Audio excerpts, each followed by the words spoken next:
بسم اللہ الرحمن الرحیم۔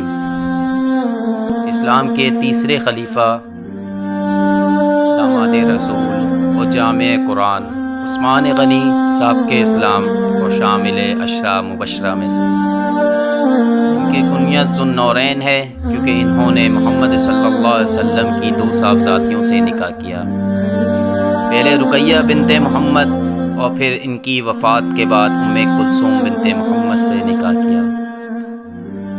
عثمان غنی رضی اللہ تعالی عنہ وہ پہلے صحابی ہیں جنہوں نے سرزمین حبشہ کی طرف ہجرت کی، بعد میں دیگر صحابہ بھی آپ کے پیچھے حبشہ پہنچے۔ بعد ازاں دوسری ہجرت مدینہ منورہ کی جانب کی۔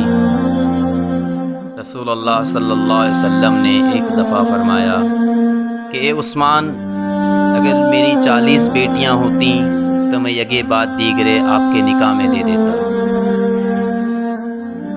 محمد عربی صلی اللہ علیہ وسلم نے حضرت عثمان غنی پر مکمل اعتماد کیا اور ان کی فطری حیا و شرافت اور جو انہوں نے اپنے مال کے ذریعے اہل ایمان کی نصرت کی تھی اس کی انتہائی قدر کرتے تھے۔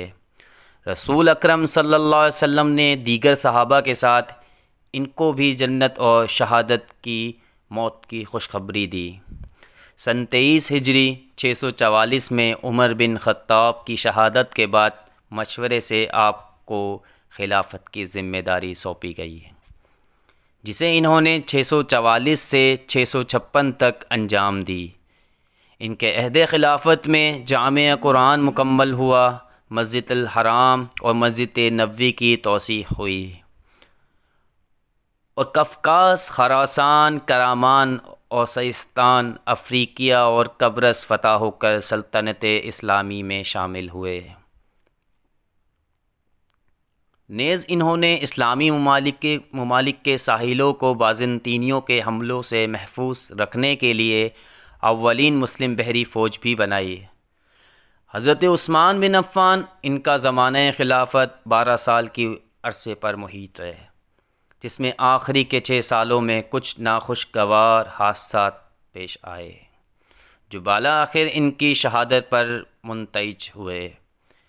سن 35 ہجری 12 ذوالحج بروز جمعۃ المبارک 82 سال کی عمر میں انہیں ان کے گھر میں قرآن الکریم کی تلاوت کے دوران شہید کر دیا گیا اور آپ رضی اللہ تعالی عنہ کو مدینہ منورہ کے قبرستان جنت البقیع میں دفن کیا۔